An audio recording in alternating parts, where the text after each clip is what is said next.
Welcome to Military Analytics. The war in Ukraine severely eroded the Russian army's socio-psychological state. Russian soldiers standing guard on the front lines and mobilized Russian citizens now want this war to end as soon as possible. The escape of Russian soldiers from the front lines due to the recent attacks of the Ukrainian armed forces and their surrender to Ukraine greatly undermined Russian leader Vladimir Putin's invasion plans. Additionally, the relatives and friends of the Russian soldiers who are on the front lines, both in the Crimean Peninsula and in Ukraine, continue to be included in the mass escape plans due to the deep effects of this war.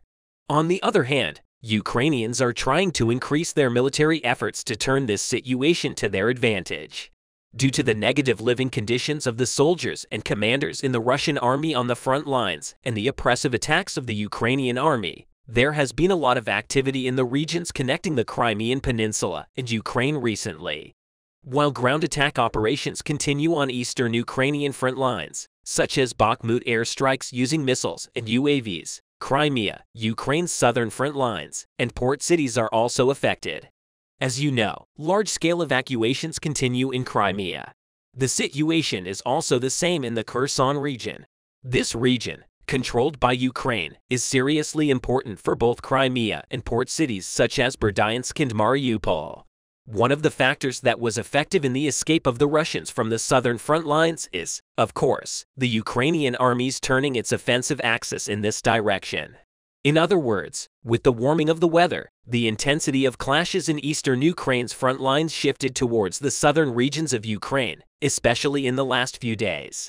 Berdyansk has regularly resonated with explosions. Berdyansk, with a population of 110,000, is located on the coast of the Azov Sea and is an important area of the mainland corridor between Russian Donbass and Crimea. Russia has long wanted to create a corridor between these regions and improve the supply of goods and soldiers. That's why Russian soldiers have made great efforts to hold Berdyansk since the beginning of the war. However, the offensive operations of the Ukrainian forces seriously hampered these efforts of the Russians. The other day, Ukrainian forces carried out an incredible offensive operation in the city. Simultaneously, local Telegram channels posted photos capturing the smoke billowing in the sky over occupied Berdyansk. According to Ukrainian sources, the sounds of explosions in Berdyansk came from near the airport. The Russian army used the airfield in Berdyansk as a military base.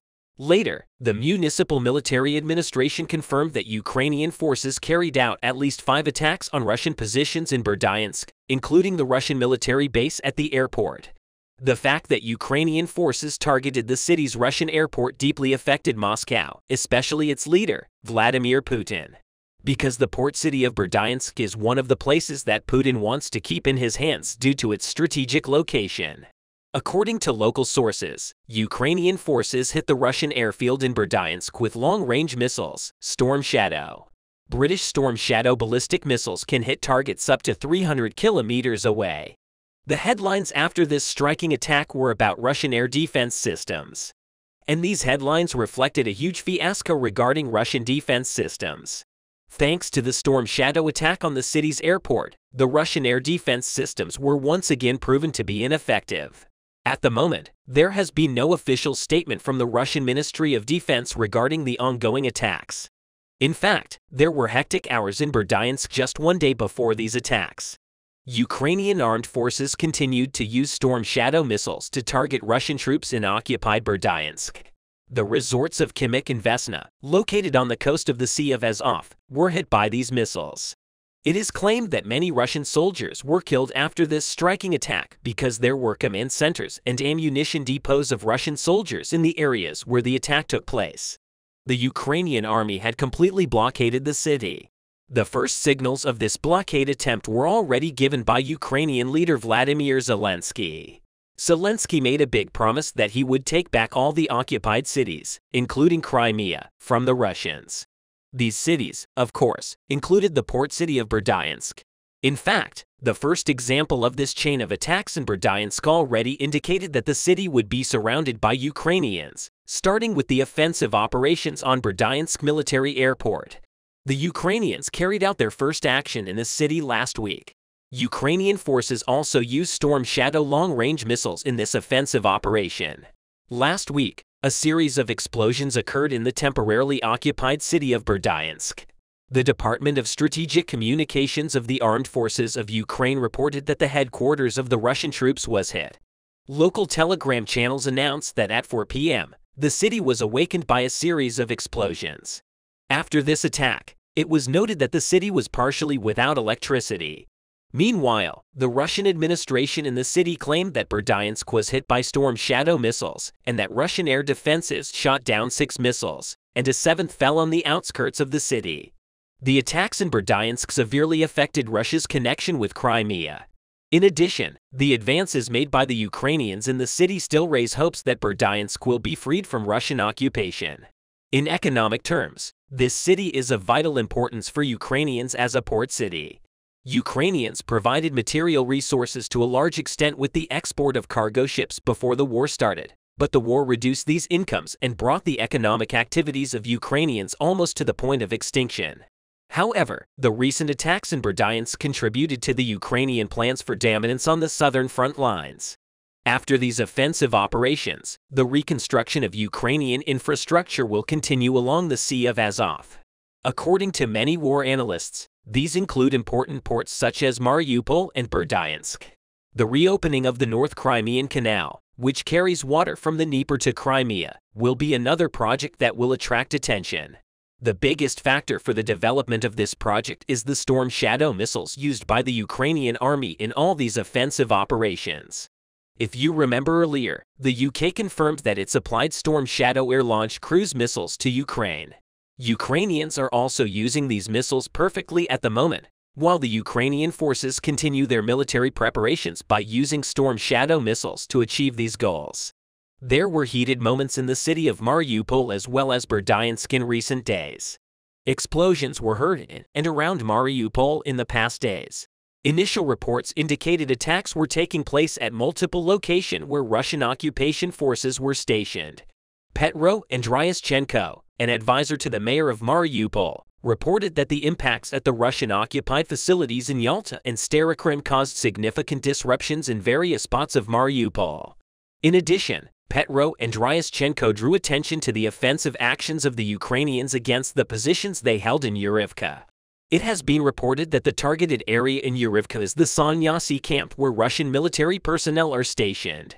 According to his information, Andriaschenko reported that there were many injured, and 4 ambulances were speeding towards the village of Mangis. The town of Gurzov was also attacked.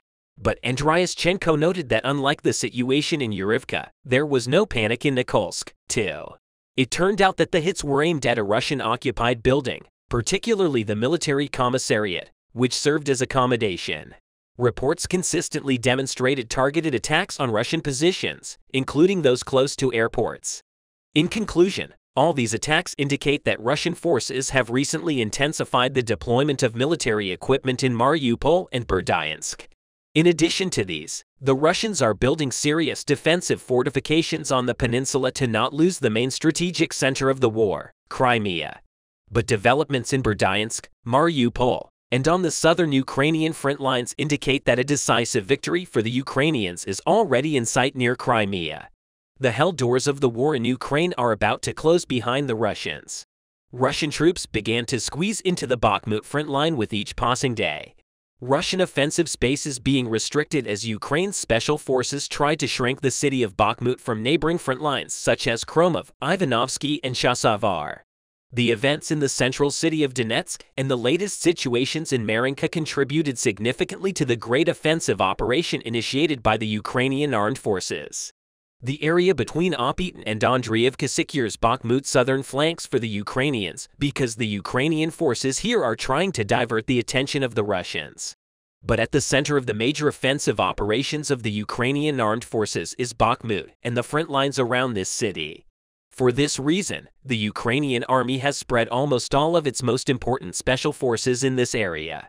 The 1st Border Detachment of Ukraine is currently fighting in the north of Bakhmut in the southern line of the city. The Azov Battalion and the 93rd Mechanized Brigade continue their military efforts. Ukrainian forces have significantly strengthened the southern line of Bakhmut, especially in recent days. Ukraine's most special troops are now in this area, in addition to the soldiers of Azov and the 93rd Mechanized Brigade, the 5th Attack Brigade, the 8th Special Purpose Regiment, the 24th Separate Assault Battalion, ADA, the 5th Assault Brigade, Sheikh Mansour, Chechen Battalion, Shaman Detachment, and the 10th Special Forces Detachment. But as we mentioned to you, the Ukrainian army has gathered a large part of its special forces in this area. Therefore, offensive operations and sudden raids are inevitable. We came across the latest example of this situation recently. Russian attacks in Bakhmut had dwindled considerably after Wagner leader Yevgeny Prigozhin's decision to withdraw his mercenaries.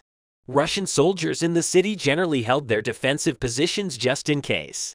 Taking advantage of this situation, the Ukrainian forces were making military buildups in the trenches near Bakhmut and this city. These efforts of the Ukrainians finally paid off and the expected came true. The Ukrainian army, with the support of its special forces, advanced in the occupied Plizivka direction of the Bakhmut region. Ukrainian special forces launched an incredible offensive operation here. The soldiers of Ukraine's 24th Separate Assault Battalion, Adar, and the forces of the Azov Regiment successfully attacked the Russian positions in this area. The Russians did not expect this sudden attack. President Vladimir Putin's army was almost trapped in Vika in the face of a sudden raid.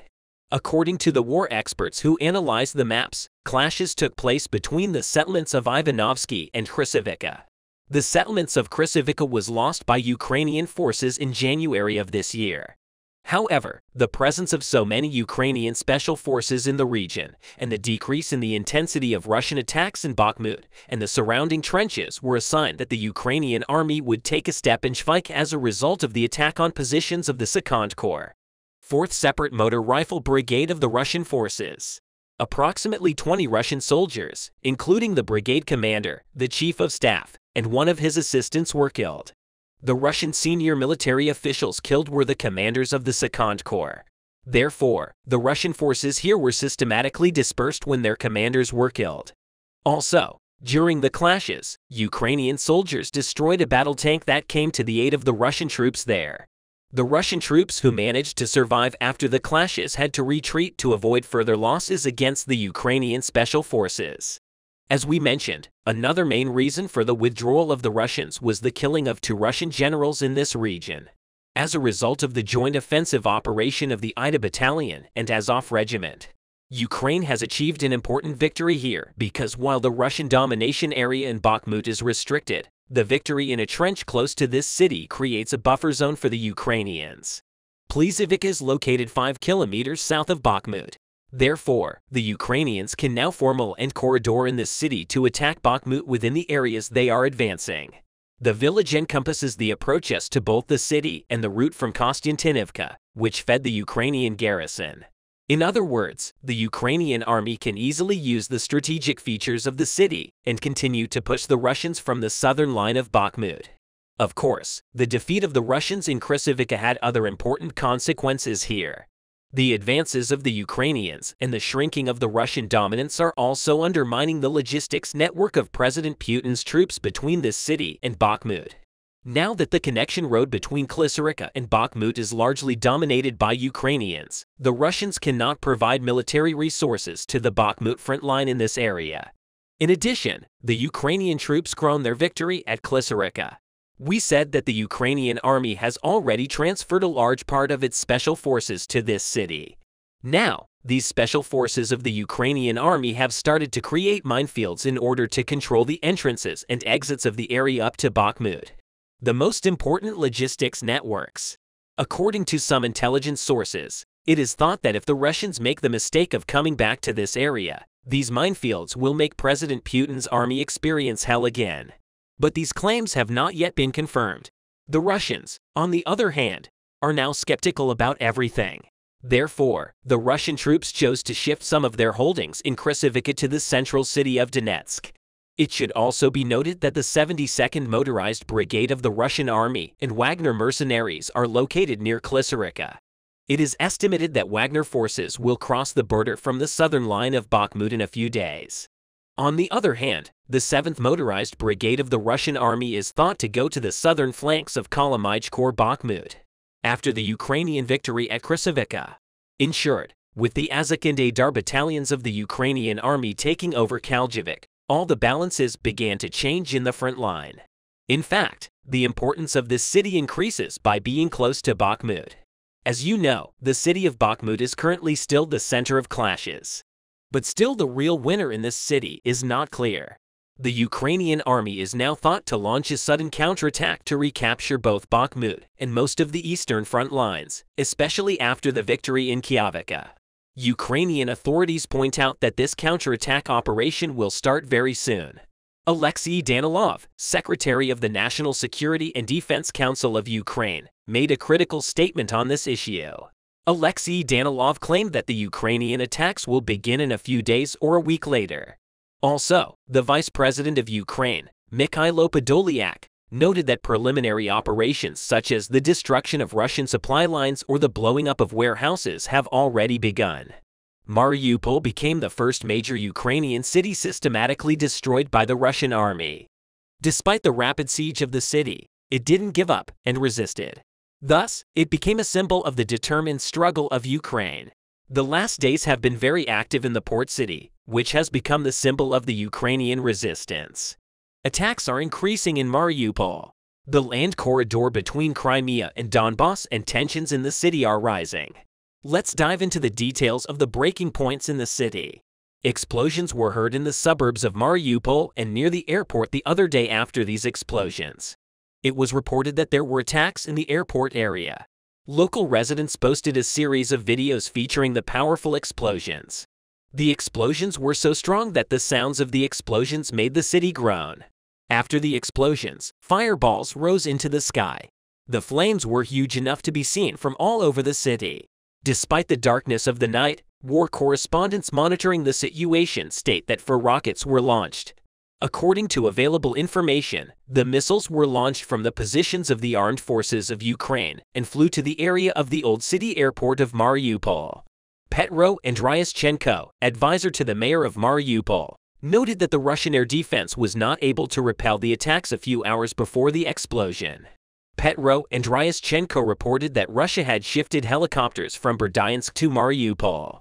Presumably, the Russian plane was moved to the airport area where the attack took place. Also, some sources claim that old barracks may become targets. However, at the moment, there are no details yet from the regional leadership, although it's not specified what weapons the attack was carried out with. There isn't official evidence that Storm Shadow cruise missiles could have been used because Mariupol is located beyond the 70-kilometer range of the HIMARS and M270 rocket launch systems that Ukraine received from the West. As previously reported, the UK has confirmed that it supplied Storm Shadow air-launched cruise missiles to Ukraine. The declared operational range of this cruise missile is more than 250 kilometers.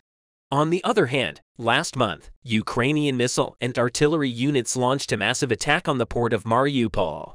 Heavy artillery and machine gun explosions were heard in Mariupol harbor. In this operation carried out jointly by the Kiev missile and artillery units, the port city was exposed to heavy artillery fire. The violent sound of the attacks was also heard by the inhabitants of the city of Mariupol. Petro Andriaschenko, advisor to the mayor of Mariupol, announced the Ukrainian attempt to attack in Telegram. According to Andriaschenko, 6 months ago, this area was used by the Kadyrov for educational purposes.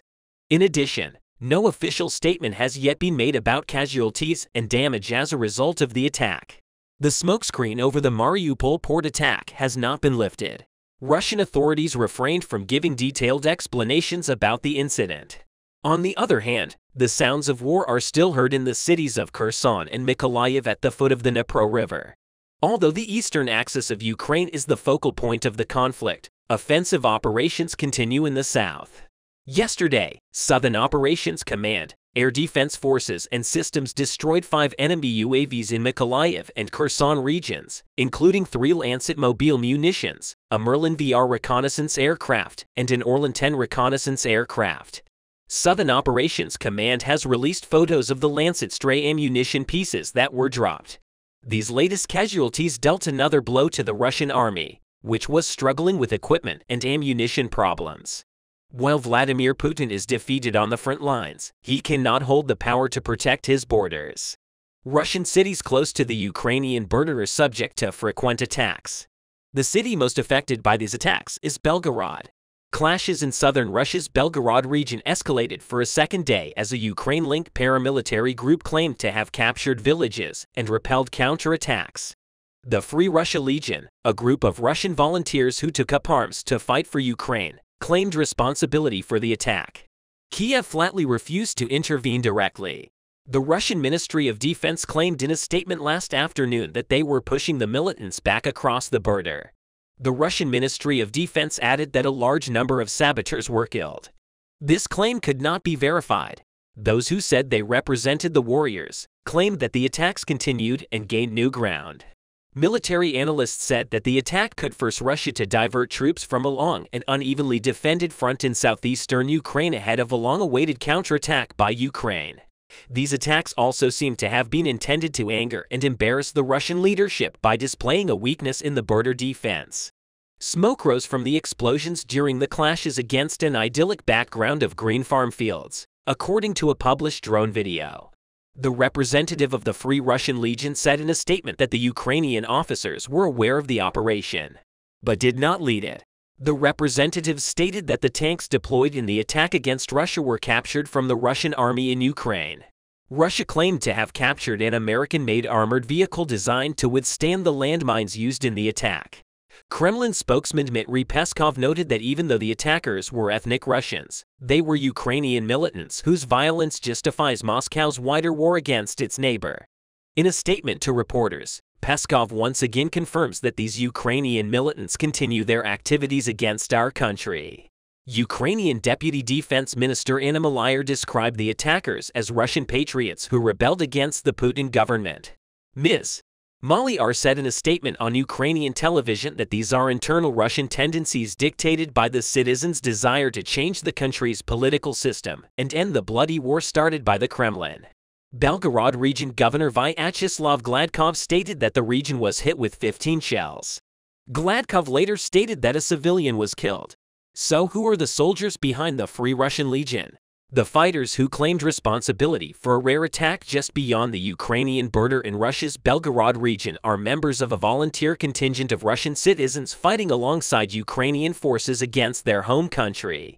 The Free Russian Legion, called a volunteer contingent, was formed last August to take up arms and fight alongside the Ukrainians. The Russians who oppose the Kremlin's war in Ukraine. The struggle of these anti-Kremlin Russian volunteers was largely confined to around Bakhmut, mostly on the Ukrainian front lines. That changed this week when the group announced that its fighters had crossed the border with the Russians from another group called the Russian Volunteer Corps and liberated several settlements inside Russia. On Tuesday, the Free Russian Legion said that fighting in the Belgorod region continues. Although the Russian Ministry of Defense stated that all fighters who were not killed were returned to Ukraine, Caesar, 50, a private in the Free Russian Legion, was answering questions sent on behalf of the group through a press officer. The Russian Volunteer Corps, which claims to have joined the Free Russian Legion in this week's operation, claimed responsibility for a more limited attack on Russia in March. The participation of the Ukrainian army in the operation is not clear. The Free Russian Legion operates under the umbrella of Ukraine's International Legion, a fighting force made up of American and British volunteers, as well as Belarusians, Georgians, and others. It is overseen by the Ukrainian Armed Forces and commanded by Ukrainian officers. We will wait and see how the efforts of the Ukrainian forces and volunteers will affect the course of the war in the coming days. Don't forget to subscribe to our channel and like our videos. Thank you for watching us.